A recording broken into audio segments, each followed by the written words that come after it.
रामकृष्ण हरी, रामकृष्ण हरी।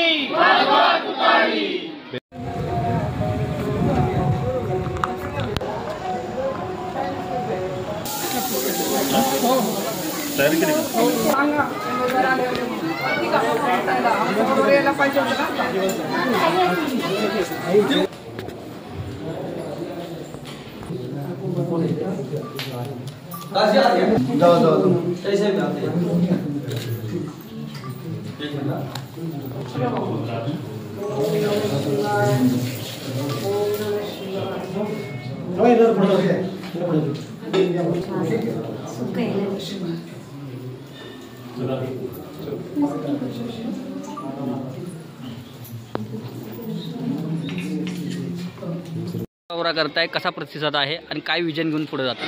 आज आम्ही महाबळेश्वरमध्ये तीर्थक्षेत्र दर्शन घेऊन सुरुवात केलेली आहे। तर महाबळेश्वरमध्ये चांगला प्रतिसाद आहे आणि महाबळेश्वरसाठी विजन म्हटलं तर या भागातील पीक हे स्ट्रॉबेरी आहे।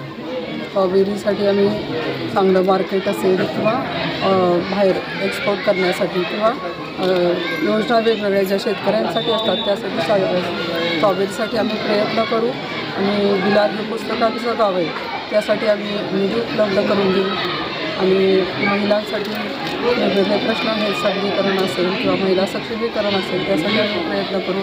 पर्यटन क्षेत्र महाबळेश्वर पाचगणी आहे त्यासाठी डेव्हलपमेंटसाठी इथल्या लोकांच्या काय गरजा असतील किंवा त्यांच्यातून काय मागणी असेल त्यासाठी आम्ही निश्चित प्रयत्न करू।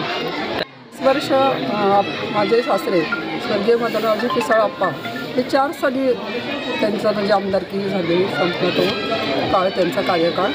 त्याच्यानंतरच आत्ता मी पहिल्यांदाच म्हणजे 12 साली मला पवारसाहेबांनी जिल्हा परिषदेचं अध्यक्षपद दिलं होतं।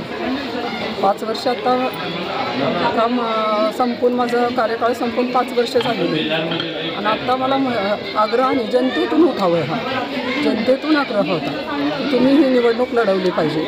आदरणीय पवारसाहेबांनी मला बोलवून आम्हाला ही उमेदवारी लढवायला सांगितलं। सातारा जिल्हा हा पुरोगामी विचारांचा जिल्हा, यशवंतराव चव्हाण साहेबांच्या विचारांचा जिल्हा आहे।